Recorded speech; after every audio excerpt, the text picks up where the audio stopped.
You sure you can record another one, DP? You sound. Have you been drinking by any chance? I haven't. I worked all day. Were you drinking on the job? That would have just made it even more boring because I just would have sat there feeling drunk and not being able to be entertained. Mm. I Being mean, drunk is if only you don't feel fun. up to discussing, What are we discussing? Let's judge it based on that. I don't know. Here's my list of topics: collaboration versus compilation, viral pasta, future of creepypasta, diversity of creepypasta. Can we please define what you mean by diversity in creepypasta? Diversity in creepypasta. More Okay, women. Is we this what I think it is? dude, we have a lot of creepypasta icons named Jack. Not many Jeromes is what I'm gonna say. No, um, Yeah. Yes. no. Jerome. Or Trending shoots on them in the YouTube fucking right foot. now: Jimmy Kimmel, Jimmy Fallon, Jimmy This Oliver. Jimmy Fallon video with 5,000 views. Ugh. Jimmy Fallon films a dead body. He fake Jimmy laughs at it. Fallon, Jimmy Fallon kills himself, and then Jimmy Kimmel comes comes out and looks at the body and just like does fake crying in front of it. He turns to the camera and a single tear rolls down his cheek. He was my competitor, and now he's gone. And he's got a hat on, but instead of the alien from Toy Story, it's Ben Stein. Is Anyway, Ben Stein still a thing? I don't think so. I don't know. Is he still a thing after the creationist movie? Oh god. Is Ben Stein still a Gotcha, thing after Ferris Bueller? evolutionist. Anyway, so topics. A random topic. Adam, I asked completely unprovoked. yeah. Kingdom Hearts. Kingdom Hearts. Yay or nay? Boo. Dude, you don't even know anything about Kingdom Hearts. And I'm glad, because what little You I don't- did broke me. See, that's the thing is, I'm allowed. Here's why I shit talk Twin Peaks so much. It's because I watched all of Twin Peaks at the time that I still haven't seen a third season, and I won't because it's just going to be the same. But at the time, I watched all of Twin Peaks, and nothing happened, and it wasn't good. But Kingdom Hearts has Creepy Goofy now from Monsters Inc. Yeah, Creepy Goofy is being pushed really hard. There's a lot of groundswell around Creepy Goofy. Gosh. Want to see my head come off? Oh, jeez. But yeah, I think maybe we want to discuss something that I'm sure viewers and listeners will very much appreciate. The idea that our viewers and listeners have no idea what the fuck is good. Like, Not our viewers. Our viewers. Hi, audience. no, You fucking morons. I feel See, like you that's the way have it could be to taken have if a I don't high- Yeah. if I don't break the ice with a joke about it. I feel like that's how it could be taken in the end. Sure. But yeah, But the idea to that be perfectly fair, you have to have a pretty high IQ to listen to Hyper-Realists. that's Yeah. true. That's true. Yeah. No, there is so much to talk about here. No. So the topic, for anybody wondering, is the audience for creepypasta, and I guess horror in general on a larger scale. Does the audience fucking get it? That's basically a very boiled down explanation of the topic, if I'm correct. I think that it's a very wide ranging topic, and maybe we might need to do. This is kind of like a thing where we'll need to do a State of the Union and be like, here's how things are right now, and then if we keep doing this, like a year from now, like here's how they are now, like it'll change. But I think there is a surprising amount of consensus on something like the It movie, the new It movie. People pretty much got the reasons why it was good and got the reasons why it was bad. I think the general consensus was pretty on the money. Really? I think that I can't tell if you're being sarcastic. no, seriously. Okay, cool. I think that Okay. I I don't know. think that a lot of people were like, it's kind of structured in a clumsy way, but there were cool spoopy parts, and and I think a lot of people were like, I'm starting to see Stephen King's flaws as a writer now that I'm seeing this movie instead of the one I grew up with, which took more creative liberties.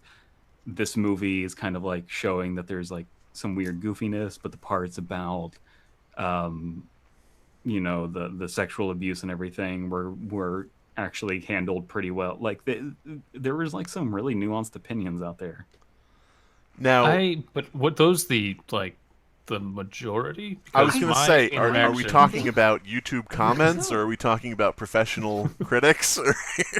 or avid horror fans and not just the I th- general movie-going audience? I think avid horror fans were saying this kind of stuff. Okay. Because Yeah. I think the people I'm talking about, and you said the State of the Union, I was thinking the State of the You guys. I'm thinking of like the people you see in the comments, like when the trailer dropped and I was reading through and my heart was breaking with each scroll of the wheel. People like Tim when Curry, who he no have CGI face, awesome. Like like that type of thing. that's the thing though, is that always that's a very hyperbolic situation. Whenever a new trailer for something comes out, people are either going to love it or hate it. There's not going to be a whole lot of lukewarmness because There is, it just doesn't get spoken. Like, if you're lukewarm to something, you don't usually go, I'm lukewarm to this. Like, you just don't say it's anything. like I'll bring up a situation that probably won't win me any fans, but when the trailer for DMC Devil May Cry dropped and they had like a new universe and a new Dante that people called Dante because he's not Dante. I don't like him because he smokes cigarettes and the other Dante's straight edge. Like there was an immediate visceral reaction of we don't like this. The community rejected it, and that doesn't necessarily mean it was bad. It just means that the people who already liked Devil May Cry didn't like this new thing, and that's always kind of a frustrating situation. You can see this with it as well. Is people are highly debating which movie is better, and usually it's like Tim Curry saved this movie or this movie is better, and the degree to which it is better outweighs the fact that it doesn't have Tim Curry. I feel like I don't know. the remake was very much lacking in subtlety, and I haven't yeah. watched the Yes. entire film. I've seen. I should say that to be completely fair and not misrepresent anything. I haven't seen the entire film. I've seen quote unquote the important parts. According to what people want to show and different things like that. But like one of the first photos that came out of the production was that creepy old house with the twisted tree out front and everything. Yeah. And it was like Yeah.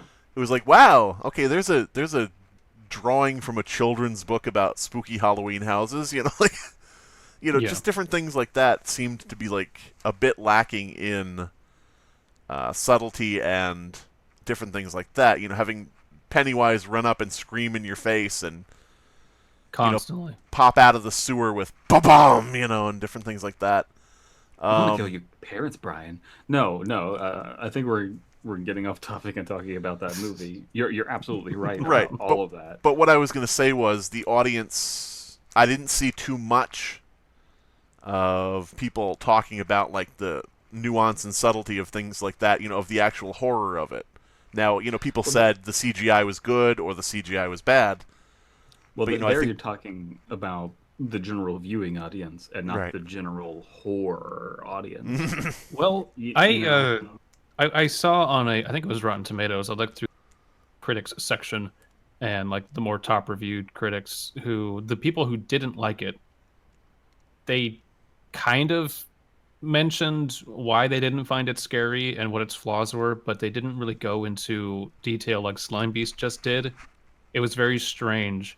I don't know if there was just a hesitation or maybe they couldn't put their finger on it, but I think it's just hard to say. Like, this movie, which is, in my opinion, a good dark coming of age movie and a terrible horror movie, it is divisive, and if you're gonna, people are just gonna call you a snob if you're going to be like, well, I'm gonna break down the reasons why this is a bad horror movie.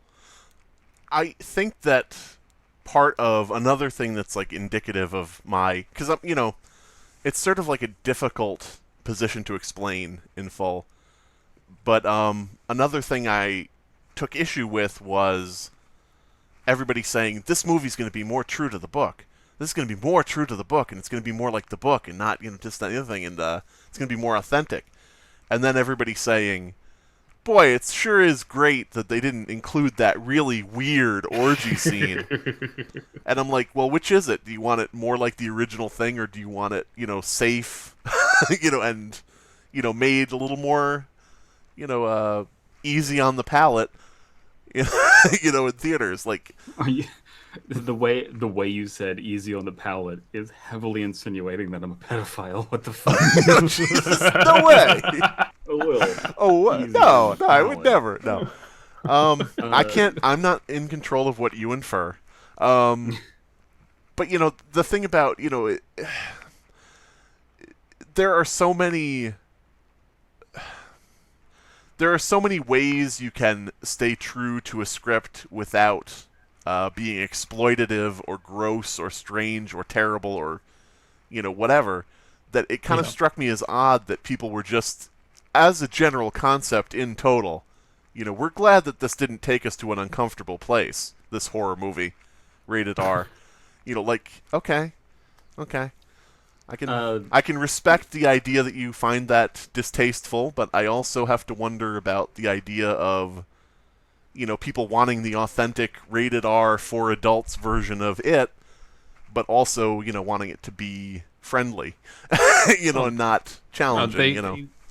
To them, edgy is a clown that contorts itself and is accompanied by mechanical jump scares all the time, and not actual, hey, this is a really fucked up thing right here. Right. Maybe in like general concept, just the idea that Derry doesn't give a shit about kids and just letting them get kidnapped. But there's nothing in that movie, and a lot of horror movies, I would say, that's super visceral and just very, oh my god, that's uncomfortable and bad. But that's horror. And I swear that we'll probably get off of the remake of it at some point here, but I just wanted to ask, did you guys hear about the scene that was cut that gave the origin of Pennywise? No, I did not. Did you, DP? No. There was a cut scene, I believe either it was filmed or parts of it were filmed, that showed Derry back in the time of the Salem witch trials. Oh. And Pennywise appears as a demonic creature and makes a deal with this woman to take one of her children instead of all of them. In other words, let me have this child or I'll kill all your children. Okay. And that is the origin of why the parents in Derry let their children be taken and don't care about them and things like that. Is because of a long-standing deal from the Salem witch trials with a demon named Pennywise. Yeah, I could see why that was cut. For the general audience, they'd be like, that would just confuse them. Yeah. They would be like, wait, well, why are we not in the 80s anymore? Bring back these hilarious characters. Oh, man. But, I mean, it sort of is like, it's that need to have an origin, too. It's kind of... can you just let it be strange? Just let it be weird. Let it be unexplained. It's a clown who eats kids. The end. Well, that's a giant problematic discussion right there. Is should you explain something or shouldn't you explain something? And it's you shouldn't. But yeah, that's a terrible origin story. So back to Channel Zero and the audience for Channel Zero. Channel Zero, a sci-fi television series adapting famous creepypastas and no-sleep stories. But yes. Yeah, there is something I've noticed that I can't say it with absolute certainty, but I feel that the people who read these stories that are being adapted originally before the adaptation, well before the adaptation, typically are not as receptive to the Channel Zero treatment. Right. I haven't read Search and Rescue. I think we might on Raw Dog actually. Uh, but it came out. I guess the trailer for the Butcher's Block or whatever it is, the Butcher's something. I think we're in a couple episodes of it. I think. Are we already? I Oh, think good so. lord. I haven't been So keeping up because I'm not going to watch the ones that aren't creepypasta because it's like, save yeah, myself I some trouble. I've read No End House. I've read Candle Cove, Hmm. and we've already talked about both of those adaptations. So I just made a general tweet of, yeah, they suck at adapting these things. They just do not. They take the name of the source material and then kind of just run with it in whatever direction they wish, and that's poor adaptation. And I had a fan saying, basically disagreeing with me for, in my opinion, very strange reasons of, well, they were taking inspiration from other stories and they were doing all this, and there's nothing wrong with that. And I just keep saying, no, it's bad if you're adapting a story and then throwing in other stories. These don't resemble the story. So Right. why not just make your own original thing at that point? And of course, the answer is they want the namesake for the notoriety. And I But think people who have not read these stories are looking at this going, I love this creepy TV shows with weird imagery, and this is good. This is horror. I'm like, oh, that what? can't, What? the name itself cannot be the reason, because your general viewing audience does not know what Candle Cove is. True. That's a good point. And so I think it's as simple as being there's what I would call, in the world of criticism, there's unconstructive criticism, where you're just being mean or whatever. There's constructive criticism where you're looking at something and trying to assess it and say, how can I help this artist make something better? Give them feedback that will push them in the direction that they want to go. Uh, and then there's what I would call reconstructive criticism, which is very insidious, and a lot of people are guilty of it, and that's something you have to watch out for if you care about criticism, where you say, yeah, I like this story about a TV show that isn't real, that only children can see in static. But what if instead it was the opposite? And it's Right. like, okay, well, you saw something that an artist made that you liked, and instead of going off and making your own thing, you're like, I am not as talented as a writer as you are. So how about instead I just say your thing would be better if it was actually my thing? Hmm. And I think that there's a bit of a misnomer about the name recognition in that I think the name recognition of Channel Zero and No End House and so on and so forth isn't for the audience. I think it's for the executives at Sci-Fi. I think that they Mm, bring in the I heard that project and nod. they say, picture this, a show about one of the most famous stories on the internet called Candle Cove. Go out and Google it. You'll see that it's very popular. And they look at it and they look into it and they say, oh yeah, it has an audience. So I think that it almost was like a way to misrepresent how well the show would do by saying, look at these titles, look at these things that we own, and No End House could be the next season, and If I think if that that's was mainly to true, get the show approved as opposed to getting an audience to see it. You know what I mean? if that's true, that's hilarious that Yeah. they're that gullible. Yeah. They got taken for a ride. Like, this will be your American Horror Story. Now, Also, I should mention I watched the first episode of American Horror Story and I was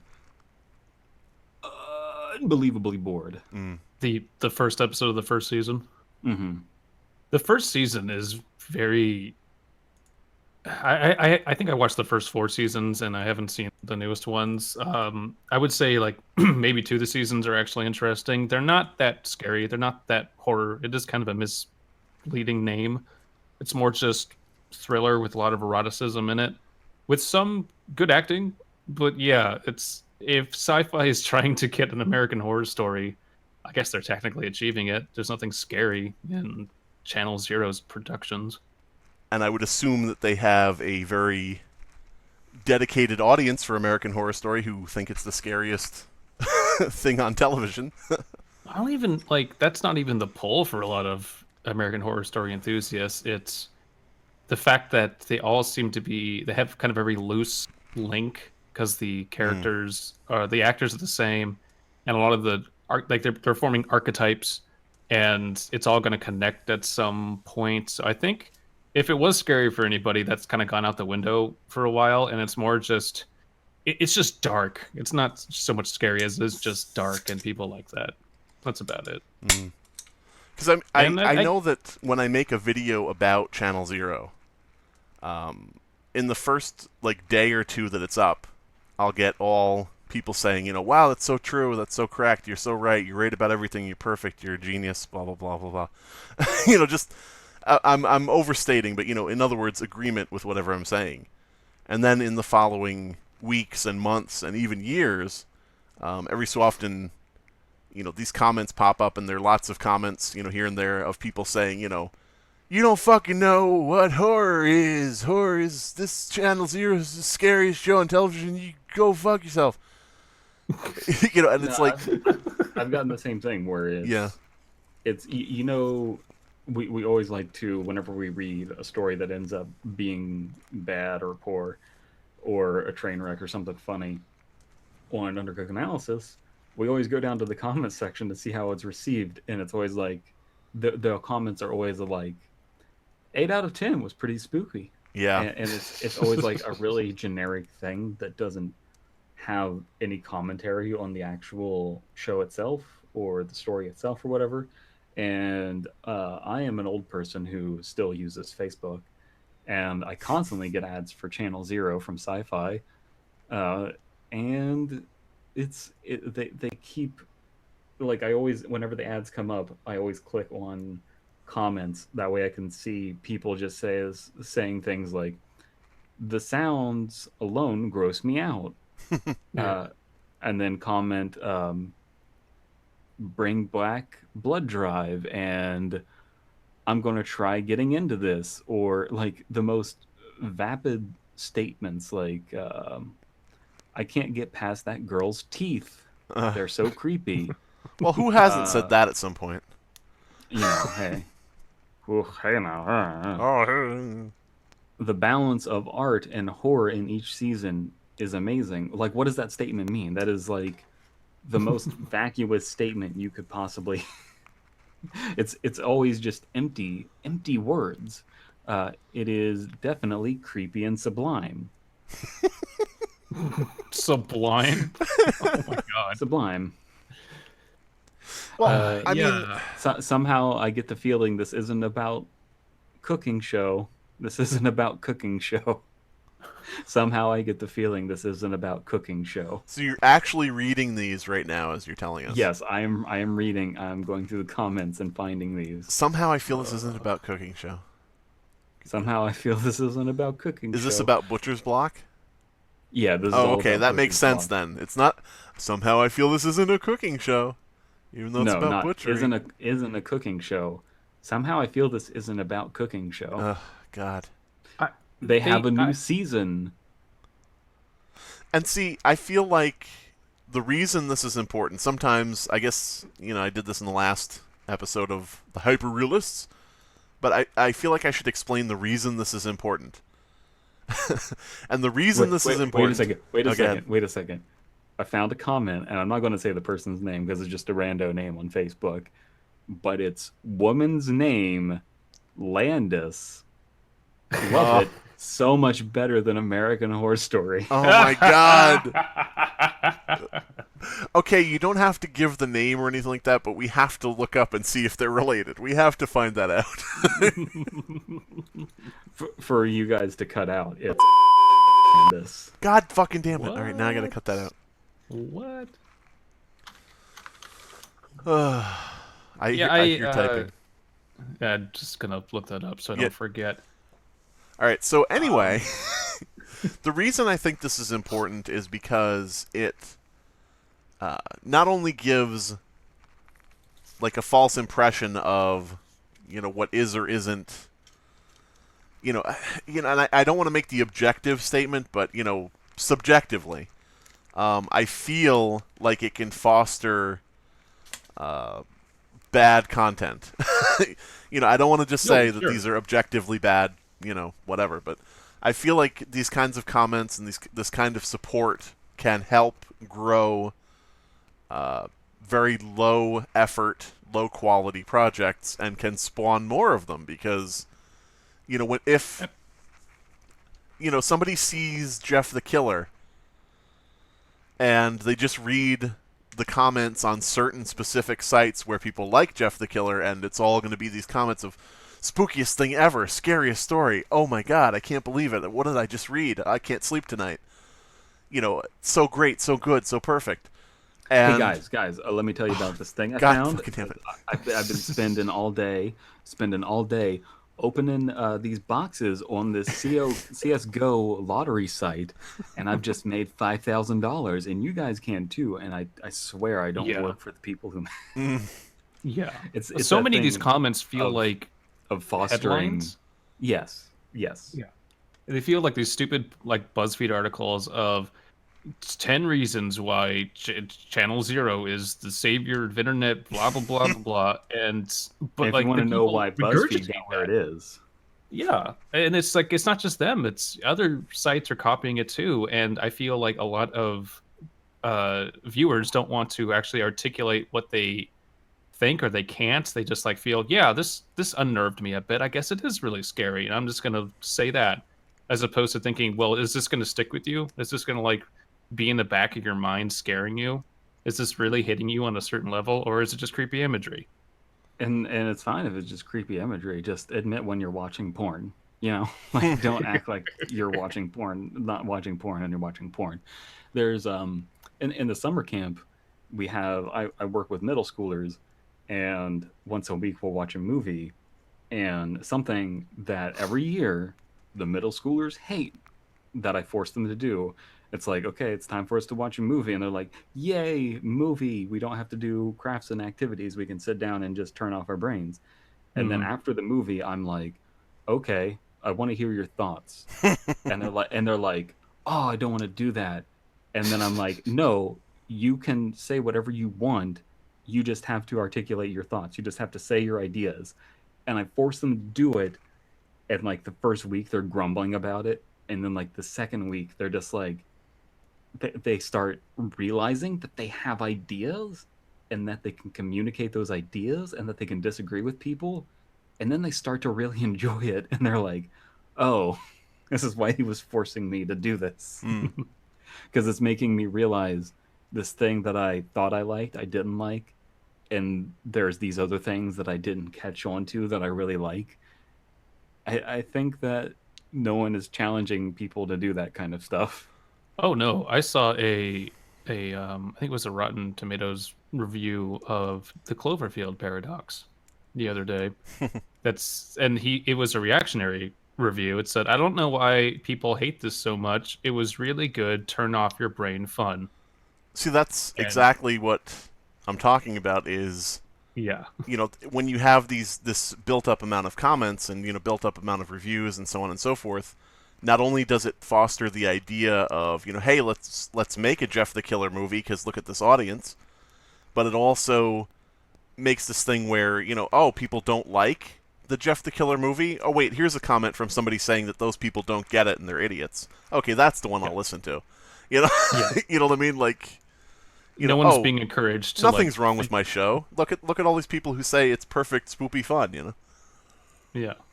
It just, that was my problem with a lot of the Star Trek movies from Abrams. Like, oh, it's good if you just turn your brain off. It's a fucking science fiction IP. We're not supposed to be turning our brains off. We're supposed to be thinking really deeply about this stuff. And horror is supposed to make you really think about your feelings and conceptions about all the bad stuff in the world. And I'm not getting that from Channel Zero whatsoever. There's yeah, I mean, you get afraid of hearing other people's opinions, which is why when we have a 100% score on Rotten Tomatoes for Black Panther. better better not let there be any negative reviews of Black Panther. Now, Oh, this I think should be the new trend. I mean, people now see what kind of film and possibly television projects are going to get 100% ratings. I mean, why not just yeah. follow suit? Yeah. But Yeah. I mean, Yeah. I know we wanted to do like a whole uh, episode about Five Nights at Freddy's at some point, but this is another thing I think that falls into that, and I'm not talking about the fandom, and I'm not talking about any of that stuff that we might touch upon later. I'm just thinking of the general thing about, and you don't even have to be somebody who's huge in the fandom, and you'll see people still wondering and excited and curious and looking up and researching whenever a new game is even announced to possibly be coming out. Like, Oh, no, no, no, no, no, no, no, no. We're not gonna do an episode. We're gonna do one episode per game, and oh, then we're okay. gonna wait until the movie comes out, and then I guess we're not gonna do because that's not everything our channel's about. We're just if there's a new game, we're gonna do it. A new book, we're gonna do it. And you can subscribe to Hyper-Realists for fuck you, Matpat. And once again, we're back to Matpat, who Ah. I'm sure gets a lot of good support for his content too. So. Well, but I agree with you. I legitimately do want to watch the FNAF movie. I want to see where that goes, just so because FNAF itself is fascinating. How it exploded into popularity, the fact that it's a one-man show essentially. You don't have to like it to be fascinated by something. But yeah, people going to the FNAF movie are not going to be thinking about it critically. See, there's the Most of them. movie. There's the movie. you make a film about Scott Cawthon, Oh, that documentary would be fascinating. a Christian game developer making Bible games for the cell phone, who realizes that he can make more money with jump Making scares. But I that's a weird topic that I don't think is necessarily relevant to the show, but I think it's really funny that when you put things out on mobile, they're not going through the same like ESRB thing, and parents True. have been like conditioned to believe that if you see an M rating on a game, then you can't let your kids have it. And since they don't see an M rating on Five Nights at Freddy's, they're just like, whatever. Yeah, okay. And so like it's funny that our summer camp used to have a policy of games can't be rated T or M or whatever. And now they like caught on and that the kids were playing Five Nights at Freddy's, the little kids were playing Five Nights at Freddy's, and they're like, the game has to be rated E, not that it can't be rated M. It's gotta be rated E.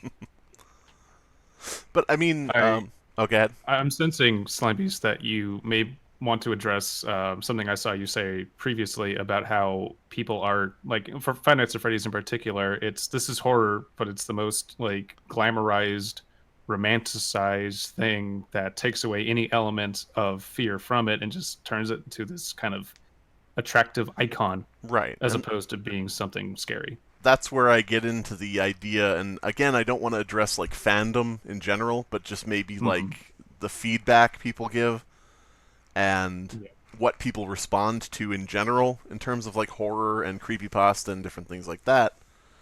Um, it's almost always going to water down and take away any bite from any horror property you can think of. I mean, a I think that whenever you get into something that's really polarizing, um, like Five Nights at Freddy's, you're going to necessarily see a watering down of what it represents. So you have these Matpat videos that are analyzing Five Nights at Freddy's, and originally he used to do content that had tangential learning, where young people could watch them and then learn about a subject that they might not necessarily know about. Mhm. So he would be like, "Here's how we're going to use Sonic the Hedgehog to teach you about physics. And it's like, okay, then the kids learn about physics Sure. tangentially just through learning about Sonic the Hedgehog.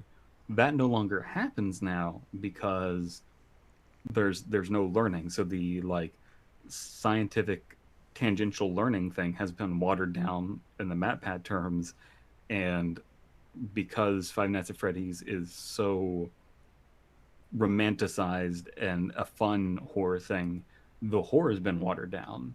Like everything about this polarizing thing gets watered down. So I don't think it's just the fans getting less information. I think everything is more watered down. I'll I bet think- you anything that in terms of analytics, I'll bet you that the Matpat game theory videos that explained in-depth physics or scientific, anything scientific, I'll bet you those had less engagement and watch time. Oh yeah. Oh, And so definitely. that's the totally. you know, that's again coming down to even game theory, even Matpat was made incrementally worse by people being unwilling to sit through something and actually learn, what's going on. I don't know. That was his decision though. Oh, Because yeah. he had Right. more than enough fans to sustain his life, to live off of it, and then he's just like, I need more subscribers still. Well, like- fuck that. Deep lore. That's where it's at. I think That's the thing is if you I don't get this. If I get enough patrons to support myself, I'm doing whatever the fuck I want. Fuck you guys. Now they're creepy sex stories, and that's what they're all going to be. And my family Sweet. would go along with that, and they'd be fine with it. I don't know why I would need to like. I'm starting to get mass appeal. I better get even more mass appeal. better I don't- sell out. I think But yeah. Scott Cawthon is also likely to blame for a good portion of that because I think he took the criticisms of the first game that said, "Yeah, it's scary, but that kind of wears off. But all these little Easter eggs, I love these little Easter eggs everywhere. What's the story there?" And then every game, like most of the work is just get some creepy images, get the mechanism in place, and then just put in all sorts of shit for people to endlessly speculate on, and then you get people like Matpat who just thrive on it, and it becomes self-sustaining. Right. I mean, if you look at Five Nights at Freddy's 1, the first game, I remember watching, I was interested to see what it was, and I was interested in the game. I, played it, I think, once or twice, Yeah, and it was something new at that point, and it was kind of like, oh, well, this is different. But a lot of what I watched in terms of YouTube content and a lot of comments I saw and a lot of discussion was about fucking the chicken. And, people saying, fuck the chicken, and people saying don't fuck the chicken, and that was kind of like a meme. I don't know if it, went beyond where I saw it, but, people basically were just like yay or nay on fucking the chicken. Five Nights at Freddy's 2 comes out, and based on... Where did you stand on this? Well, I'll lead into that. Five Nights at Freddy's 2 comes out, and again, it's the developer's decision, like it's Matpat's decision what he does with his channel. But the second one comes out, and based on the fuck the chicken debate, you have Toy Chica, who, as I said, I'll lead into it. In my opinion, okay, yeah, fuckable, but you could see where audience influence molded Show me Five Nights at fuckable Freddy's. Chica. Say what? Show me fuckable Chica. Yeah, there you go. I mean, she has to take the beak off though, but but the thing It's is, you detachable could for a see. reason. This is why I think Five Nights at Freddy's perfectly encapsulates this, is because you can see that the game was taking every cue in the franchise from the fandom. yeah. And you like the lore, more lore. You like the Easter eggs, more Easter eggs, like you said. You like Chica, here's Chica in booty shorts. You like this, here's more of that. You know what it And is? then I to can all the I can tell people- you- wait, real quick. I can tell Yeah, you go ahead. exactly what that is. It is telling a child, okay, you choose what you eat for a week. And they're like, ice cream. Okay, ice cream for every meal. day. Every meal. And then you get sick of it. The kid gets sick of it. You take the kid to the hospital because their blood is ice cream. That's what happens, and it happened with a game I have 4,000 hours on, over 4,000 hours on Team Fortress 2. Hmm. It's like, we want more hats, and then they got the Oh hats. no. It's just it got really obnoxious. And are you yay or nay on fucking the hats? That is dependent on the hat. That's come on now. But yeah, I mean, I think that the It movie, Channel Zero, the Five Nights at Freddy's franchise, I think what they all have in common is, Abysme, take it away. What's that, Abysme? You think What? they're all made by the Oh my god, Oh, Abysme, please. we just need Abysme, more stop women. being so anti-Semitic. We just need more women to make them. That'll fix it. That'll fix all these franchises.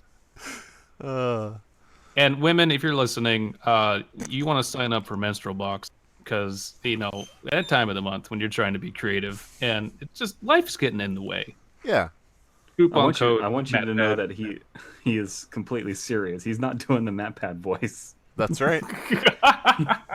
That's right. That The was mic- Abysme My throat 100%. hurts. That's why I can't do the Matpat voice. He wasn't even doing the Abysme voice.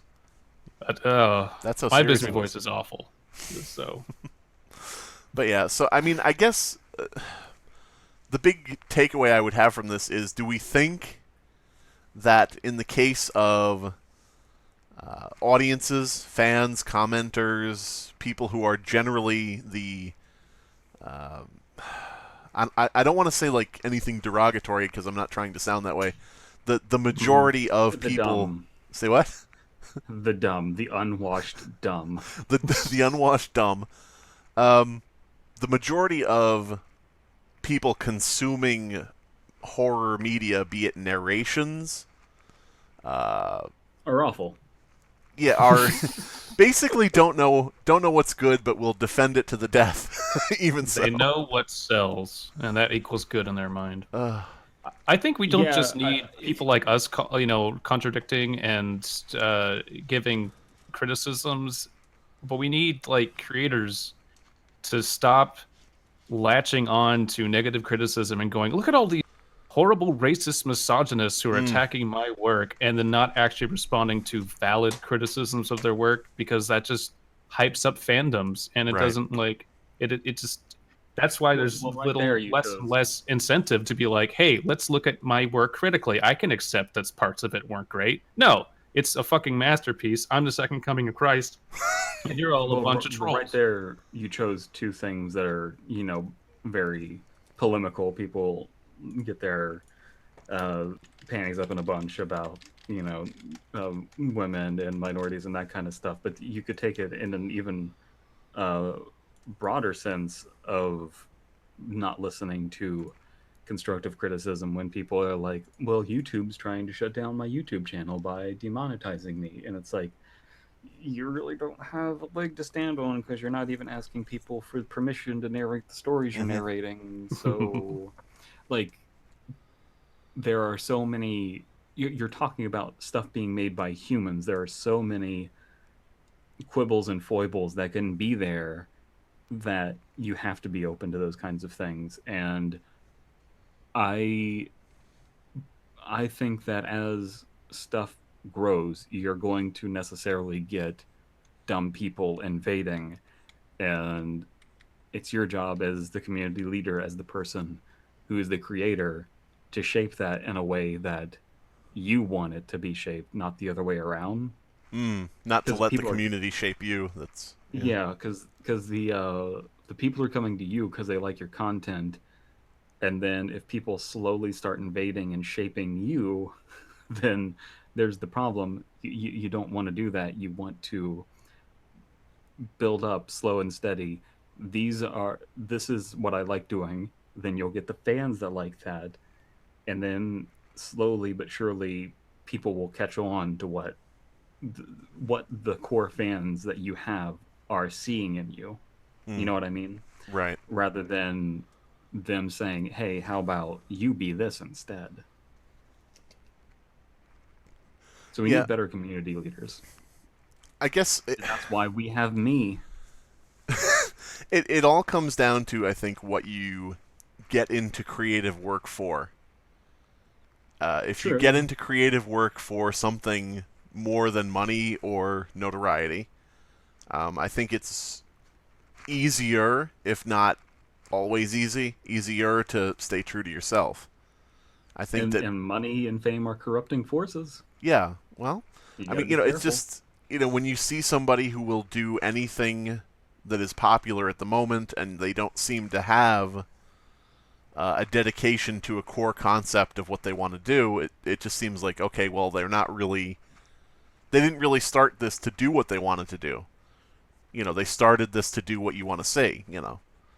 Or people who will sell out stuff and just be like, I like this thing. And then you find out that there's money being exchanged and, there's not that transparency. Again, I was Hmm. making fun of like whole CSGO lotto thing uh, where people who owned a lottery service were making videos on YouTube like, look, I just found this new thing that I completely didn't know about and I made so much money off of it. And it's like these kinds of scams are rampant throughout YouTube and people don't even know. I mean, Like it is a giant cancer that people don't even know. Like people in your subscription box, I guarantee you are doing this kind of right. stuff. I mean, the way I sort of relate that to my personal experiences, um, I don't know how much you guys know about this, but I used to play a game called Town of Salem on my Oh yeah, channel. yeah. And I have either personally or through other people who have watched my videos, mostly personally, have notified people who record and post Town of Salem currently, or get paid to every once in a while. I personally know that they have been made aware of the fact that uh, the developers of Town of Salem have run Kickstarters that they haven't fulfilled, and all these different things like that. So I know that certain people are still promoting the game to their audience, knowing. You, Say what? Jimmy, you specifically, Jimmy um Fox Jimmy Neutron McLeod. 420, Jimmy Fox McCloud, yeah.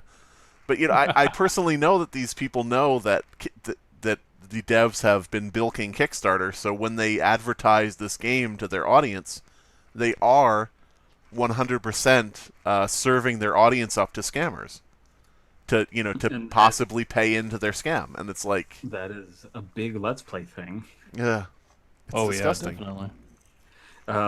There's a game called oh my god, the name is escaping me. The game where you rob banks. Oh my god. Grand Theft Auto, Payday. Payday. Payday. Yeah. Payday 2. Uh, they came out with DLC for DLC, and I'm not making that up. Oh. DLC where you buy it and then uh, it gives you the opportunity to buy more DLC. That's a thing. And Good lord. yeah, it's real. That might sound facetious, but it's true. Um, and when this whole controversy started after the company said specifically that they wouldn't have DLC to begin with, um, the biggest guy who did YouTube videos for them was a complete corporate shell. Like they like did a bunch of stroking him off and like put his name in the game in a certain place or something, Right. and like put little Easter eggs in. And when this whole thing happened, he was just like, I don't see what the problem is. I think the new update's great. What do you talk about? Yeah, no, having a good time. And I'm that having a good time. that tracks back to the people who will defend and comment and bolster these people. I constantly get those comments from people saying, they're a business and they need to make money, or this YouTuber needs to make money. And it's like, yeah, but it's through selling their viewers to somebody who's going to scam them on Kickstarter. Like, yeah, you need to make money, but maybe not in a way that is borderline illegal. That's Because one it is thing. fraud on Kickstarter. Yeah, it is. It's one thing if you're doing a situation where it's like, um, there are Let's Players I watch called the Super Best Friends. You know them? I've heard the name before. I don't know about Abysme, Okay. but I've heard of They, them. they for the longest time were talking about Resident Evil 4 and how the best part of the game is the attaché case where you get like all the items and you have to like organize your items in your backpack and it's like a fun, soothing activity to do. And they're like, we just want a game that's just the attaché case portion of Resident Evil 4, and it's like a running joke. And then a Kickstarter for a game happens called Jack and Casey, that is essentially just the game that they were describing. And so they find out about this and they're like, holy shit, we got to plug this. And like, that's one thing that's coming from a genuine place of like, we right. love this thing and we want you to fund it. And if there isn't a clear reason for that, you have to be critical of like, why are you saying this? Yeah, I mean Why are you interested? it sort of is like an interesting, and I guess we kind of have gone off topic, but it is very interesting that sponsorships have converted from, hey everybody, buy this finished product, buy this product, you're gonna love it. It sort of has Yeah. converted from that to a lot of sponsorships where it's like, hey everybody, throw your money into this hole and wish. It's like, okay, well that's a bit of an interesting step. That's Yeah. why I don't watch. I just have a rule of not watching videos that do sponsorships at the end without notifying you hmm at the beginning. Like, if you're Yeah. going to do that, put it in the description beforehand of like, here's this thing, very clear and viewable. There's a guy named Digibrony or Digibro now or whatever, and he does like sponsorships with Crunchyroll, and he's just like, "Hey, Crunchyroll is like kind of a shitty service, but if you are going to buy Crunchyroll anyway, here's my Crunchyroll account." And I'm like, "Okay, well, Yeah. there's I can trust this guy's opinion because he's just like, look, I don't always use this service. Sometimes I go to illegal anime websites, but." If you want your anime obtained legally, do it through my Crunchyroll link. That way I get money. It's like, that is refreshingly honest, Right. Yeah. you know? Like, okay, well, there's your honesty, and then there are other people who are not, who are going to plug those kinds of Kickstarters and kind of stuff where money's being changed behind the scenes. What is Ooh. going on here? You know? 5-minute ad about a watch that no one needs to buy. Mm. I guess maybe we're winding down here. I just want to maybe round it out with something I personally find funny in terms of audiences maybe not getting certain things in terms of like Channel Zero. I don't know. Are we winding down, or did anybody else I have think so. anything? No, I think we've. Yeah. I don't have anything else to add. One of my favorite things, and I've gotten this response maybe 4 or 5 times, is when I say something negative about Channel Zero and about, it's boring or it's, poorly written or, whatever the critique may be. It doesn't respect the story, whatever. I've gotten this multiple times where people say, you're just jealous because they didn't ask to adapt one of your stories. And I'm Yeah. like, well, first of all, that would be, pretty shitty in general to say to somebody, just to discount their opinion. But then, secondly, they did ask, but like, yeah, it strikes me funny how people will just, without knowing anything about a situation, it'll just go to whatever makes the content or creator that they're a fan of, whatever makes them right is immediately just the case. Like you're jealous, you're a hater, you Oh don't you yeah. don't like Logan Paul because you're mad he's rich, or whatever. There's this degree of like where you want to be like, don't worry about it. It's a 10-year-old. But Yeah. then you realize that like, or it could be a 50-year-old who's writing a Jeff the Killer rewrite. Oh Like, Jesus Christ! like God damn there, it! Gotta cut that out. Nope. I already cut right. out enough. Jesus. All that talk about Those people. those people. We'll we'll leave it to your imagination who those people are. All that talk about that.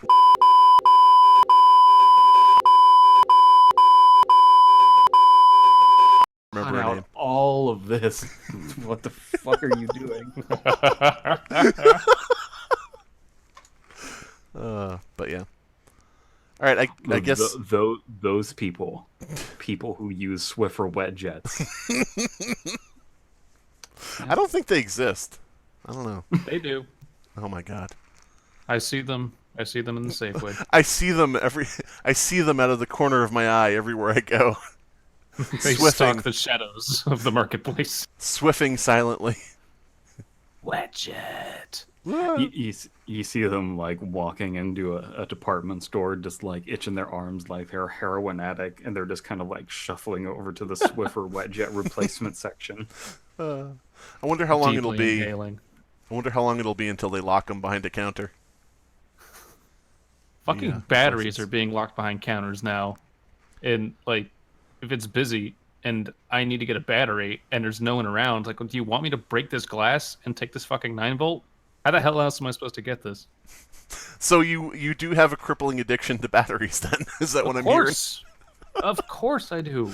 Is that like the new Tide Pod? You swallow a 9-volt battery? Oh, licking batteries is older than dirt. Well, probably not, but you get what I mean. But yeah. So don't lick batteries, don't lick dirt. That's what we're coming away with on this episode. Does anybody want to do outros, outroductions? No, but I am wondering how much. That's a good challenge. Is like, how much dirt can you eat today? Do the 5 pounds of dirt challenge. Can you eat 5 pounds of dirt? What? Well, I mean, if you want it to be a meme, you have to do something while you're eating 5 pounds of dirt. I don't know what's worse. The 5 YouTubers pounds of dirt potentially enema. poisoning themselves or YouTube eating dirt. It's like, that's what it's come to. You're eating dirt. What once was an insult is now a challenge. Subscribers, eating dirt. Okay. Serious question. I'm Dirt Palette. Serious question. How hard would it be for us Not hard at all. to get somebody on YouTube to eat 5 pounds of dirt thinking it's a challenge? Can we get just need Matpat to to eat dirt? We just need to find an idiot. Shouldn't be too tough. All right, I'll just go to Yes. YouTube and just put an asterisk in the search box, and I'll pick an idiot. All right. But yeah. Let me just go through my Twitter followers who's dumb enough to eat 5 pounds of dirt. And, we didn't even touch upon the fact that a story written to be bad got upvoted to #1 on Reddit, just showing how little the audience understands about somebody, purposefully trying to write a shitty story. Oh, well, we're not retreading how dumb No Sleep is. Yeah. We'll be here for another hour. But, I mean, that's something we kind of blew past there. We didn't even mention that, but yeah. I mean, you already made a video about it. Yeah. So, Yeah, people know. we'll wait till the next episode of Hyper-Realists where we talk about it again. Yeah.